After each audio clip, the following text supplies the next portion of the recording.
Iya, siap. Selamat pagi, Pak siapa? Aprilianus Kaing, Pak. Oh iya, Pak Aprilianus Kaing ya, Pak ya? Oke. Ya, Untuk saat ini kan sudah menjadi driver yang sementara masih freelance ya, Pak Aprilianus ya?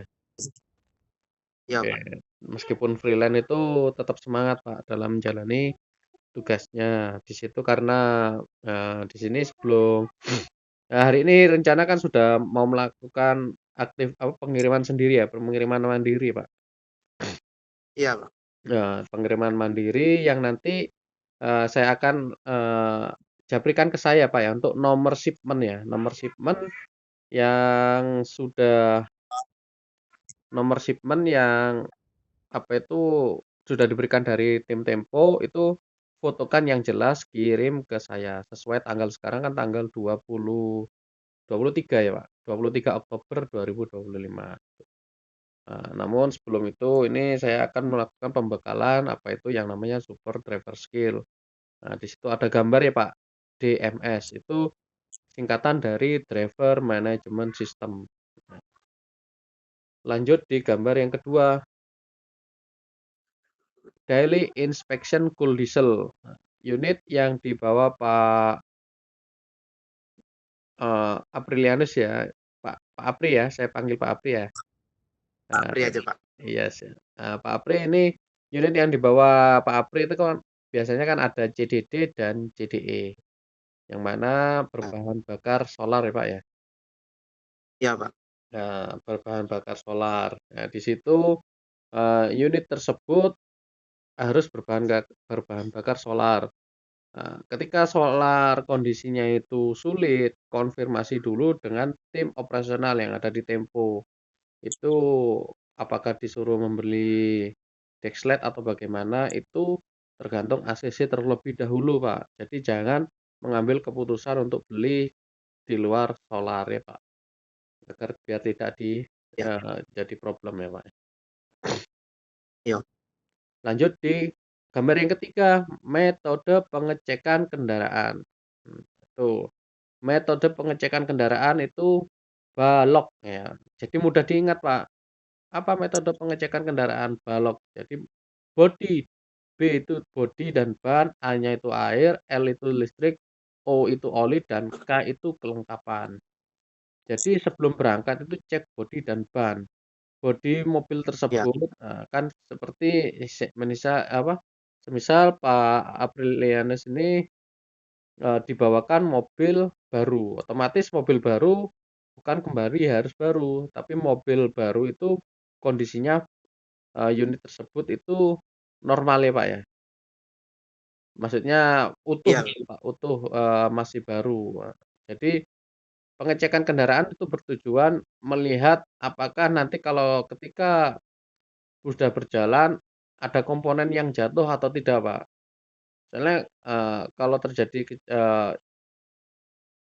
misal boxnya waktu berjalan itu kebuka, itu kan pasti barangnya kan jatuh, yang nanti ujung-ujungnya nanti kita disuruh mengganti, Pak. Jadi pengecekan kendaraan itu penting sebelum melakukan pemberangkatan. Terus iya, misal, bumper ya, bumper eee, yang sudah retak, kalau kita tidak melakukan pengecekan, nanti takutnya jatuh gitu juga ya, Pak, ya. Terus ya, kondisi ban itu tekanan anginnya itu dicek kan dengan menggenggam dipukulkan ke, apa, ke ban itu kondisinya, eee, tekanan anginnya cukup apa tidak, itu diketahui iya, itu. Terus kondisi ban yang sudah tipis, nah itu pastikan diketahui soalnya sekarang ini sudah musim penghujan yang mana kalau tipis itu beresiko slip ya, Pak, ya. Jadi konfirmasi ke iya, operasional agar kapan itu bisa diganti untuk bannya. Terus untuk air, periksa air radiator, periksa air wiper, dan periksa kebocoran sambung-sambungan. Dari huruf L listrik, periksa lampu-lampu, periksa air aki, dan periksa sambungan aki. Jadi listrik iya, itu, diperiksa di, aki tersebut itu sambungannya itu, pas apa tidak. Soalnya, sepan apa tidak. Soalnya kalau goyang, itu nanti efeknya ngefoam, Pak. Ngefoam terjadi percikan Iya, api yang mana bisa leleh. Akibatnya nanti aki tidak bisa melakukan starter ya. Terus lampu-lampu, iya, sebelum berangkat diperiksa lampu-lampunya semua, mulai dari listing, lampu depan, lampu belakang, dim, lampu rem, itu diperiksa, Pak. Karena lampu itu sangat penting sekali ketika saat di jalan, soalnya untuk instrumen-instrumen waktu mau belok, mau tuh bagaimana, seperti itu, Pak. Terus dari huruf O, oli, periksa tetesan atau kebocoran. Sebelum berangkat kan semisal olinya tersebut itu bocor, pasti akan ada tetesan oli yang ada di bawah itu, Pak, ya. Terus untuk pengecekan mingguan itu dibuka kabin, Pak. Bisa membuka kabin ya, kabin depan. Nah, bisa itu kan siap. dicek stick olinya itu, Pak. Stick oli kalau ditarik kan bisa ditarik gitu, Pak, ya. Iya, Oli itu siap. ditarik kalau semisal menunjukkan ada olinya yang ada di ujung itu masih cukup. Dan untuk ini, Pak, ya mohon diingat ya, untuk penambahan oli itu di angka 5.000 kilometer untuk penambahan olinya. Dan untuk pergantian oli di angka 10.000 kilometer. Itu, Pak, ya, itu mohon diingat ya. Terus untuk huruf Iya, K, Pak. kelengkapan. Nah, kelengkapan itu dicek ketika Pak Apri itu mau berangkat kerja, mulai dari SIM dan KTP dan handphone ya, Pak. Di Jangan sampai ketiganya itu ketinggalan saat mau berangkat. Ya, nanti efeknya itu apa ya, terkena pemeriksaan kepolisian nanti bisa pabrik dikenakan tilang ya. Jadi kelengkapan. iya, Terus sudah sampai di kantor atau di gudang itu periksa masa berlaku SIM, Pak, ya. Masa berlaku SIM, masa berlaku KIR dan STNK, ya, Pak. Jadi minta iya, tolong diperiksa sebelum berangkat ya, Pak. Mulai dari dongkrak iya, juga, ban serep dan yang lain sebagainya. iya, Lanjut di gambar yang keempat, defensive driving. Itu ada kata-kata saya peduli keselamatan. Itu safety first ya, Pak, ya. iya, Saya peduli keselamatan karena apa, Pak? Ada keluarga yang menunggu di rumah. Jadi menunggu keselamatan. Jangan sampai kita tergesa-gesa karena tidak peduli keselamatan. Oke. iya, Lanjut di gambar yang kelima, defensive driving. Jadi ini, Pak, pedoman sampean juga ya. Arti dari defensive driving itu perilaku mengemudi yang menerapkan metode safety driving sehingga mampu mengidentifikasi bahaya dengan mengambil resiko yang paling rendah. Ya.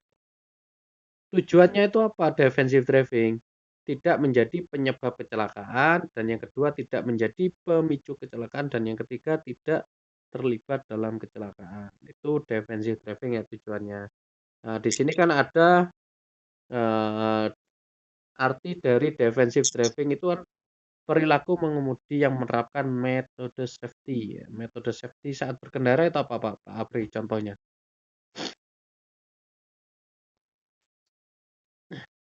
Ya, Pak. Ya, Pak Apri. iya, Pak. Untuk metode safety Ulang. saat Oke, metode safety saat berkendara itu contohnya apa, Pak? Metode safety saat berkendara menggunakan sabuk pengaman. Oh iya, terus Oh, apa lagi, Pak? Ah, Pengecekan rem sebelum berangkat. oh iya, iya, terus, Pak, yang satu lagi? Pengecekan koplingnya. Oke, ya gini, Takutnya Pak, ya. ada yang bocor. Oke, untuk ya sudah paham ya, Pak Apri, ya, karena sudah Ya, berlalu lalang di jalan kan pasti apa itu yang namanya metode safety itu kan sudah tahu, Pak, ya. Jadi metode ya, Pak. safety itu ada banyak, Pak. Mulai dari pengecekan Banyak. balok tadi ya.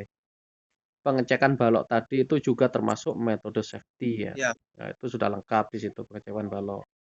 Terus berdoa akan keselamatan itu juga metode safety. Jadi ya, Pak. jangan Sebelum lupa berangkat. selalu berdoa sebelum berangkat untuk demi keselamatan saat di jalan. Nih, Pak Apri ya. Ya, Pak. Oke. Lanjut di gambar yang ke-6. Contoh potensi kecelakaan. Nah, di sini ada gambar tanjakan maupun turunan, Pak. Metode safety-nya itu apa sebelum berangkat? pengecekan rem. Nah, jadi agar kita bisa mengetahui rem itu blong atau tidak. Jadi takutnya soalnya kan di kontur jalan yang ada di Bali itu kan tanjakan itu kan banyak perbukitan ya Pak ya. Itu Ya, pengecekan rem sebelum berangkat. Terus yang kedua ada ibu-ibu lighting kanan, ternyata dia belok kiri. Nah, lighting kiri ternyata dia belok kanan. Itu pasti ya, eh, pernah ketemu ya Pak? iya Pak.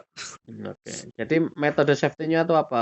Selalu jaga jarak aman, awasi kondisi sekitar. Oke. Nah, lanjut yang di gambar yang ketiga, ada pertigaan dan Pak Apri bukan dari jalur utama yang ada di eh, pengendara warna hijau itu ya, semisal Pak Apri seperti itu. Jadi metode safety-nya itu apa Pak?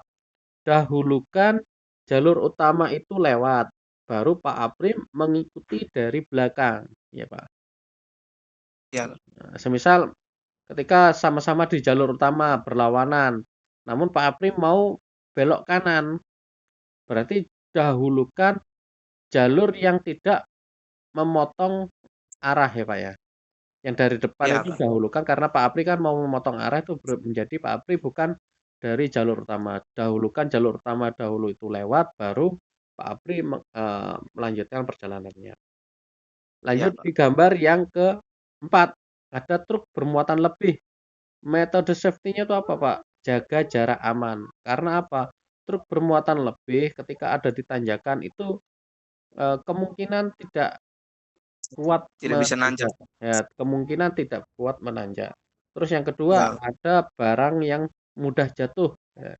Jadi selalu utamakan jaga jarak aman. Kita boleh hmm, mendahului truk bermuatan tersebut, namun pastikan yang ada di depannya itu kelihatan tidak ada mobil yang dari arah berlawanan, ya Pak Apri ya, untuk demi keselamatan. ya, Lanjut yang di gambar yang kelima, ada bapak-bapak mendahului mobil dia langsung belok. Nah, ya Pak. Metode safety-nya itu apa? ya. Selalu awasi kondisi sekitar dengan melihat kaca spion beberapa Spion. detik sekali ya, 4 atau 5 detik sekali kita harus melihat kaca spion agar kita terhindar Ya, Pak. dari ya, bapak-bapak yang seperti itu, Pak. Namun ya juga selalu awasi kondisi sekitar. Lanjut di gambar yang ketujuh, 5 langkah defensif driving di jalan. Pahami dinamika kendaraan, jaga jarak aman atau zona mengemudi, awas padai blind spot dan hindari distraksi ya. Jadi seperti itu Pak, harus pahami dinamika kendaraan. Nah, seperti ini Pak, ini pahami dinamika kendaraan. Itu apa yang dimaksud dinamika kendaraan Pak Apri? Iya Pak. Yang dimaksud dinamika kendaraan itu apa Pak? Lima kendaraan. Belum Pak, belum Pak. Itu belum terlalu paham itu Pak. Oh, iya, iya. Katanya itu nah. Oh Iya, iya iya. pakai yang style aja Pak. Iya, iya, siap, siap. Jadi yang dimaksud dinamika kendaraan kalau bahasa apa ya? Haluan ya, Pak, haluan. Ngerti kan haluan? Haluat. Haluan itu perbeda ya ketika Pak Apri membawa mobil pribadi. Kan haluannya berbeda dengan mobil Canter maupun Dengan Fuso, mobil Pak. besar. Iya, Nah, iya, iya. itu. Nah, jadi mulai dari Paham Pak. panjang, pahami dan kenali kendaraan Anda. Mulai dari Iya, panjang kendaraan, lebar kendaraan, tinggi kendaraan, ground clearance kendaraan, bobot max muatan kendaraan, aerodinamis kendaraan, fungsi panel instrumen kendaraan, wheelbase, dan jarak sumbu roda. Mulai dari panjang kendaraan, itu biasanya driver yang tidak paham panjang kendaraan ketika berjalan mundur, tahu-taunya jebol tembok ya Pak, ataupun nyenggol iya mobil Pak. yang ada di belakang. Tinggal orang. Nah, terus lebar kendaraan, selalu pahami ketika apalagi sudah memasuki kepadatan yang ada di jalan. Misal kan jalan yang Bali itu kan banyak yang macet-macet Pak. Jadi lebar kendaraan harus lebih paham. Terus tinggi kendaraan. Nah, tinggi kendaraan itu contohnya driver yang tidak paham tinggi kendaraan ketika berjalan, tahu-taunya box yang ada di atas, yang tinggi kendaraan box itu Yang nyangkut, Pak. nyangkut di pohon. Nah, itu harus paham ya, agar kita kita menerima resiko tersebut. Untuk bobot max muatan kendaraan, pahami bobot muatan kendaraan tersebut sebelum berangkat, Pak, agar ketika di jalan kita bisa melakukan manuver saat berkendara. Ya, Pak. Iya, Pak. Oh ya, terus untuk posisi tangan, untuk ketentuannya itu tangan kanan diangkat 3, Pak, di jam 3 ya, tangan kanan, dan tangan kiri seperti di jam 9 ya, Pak.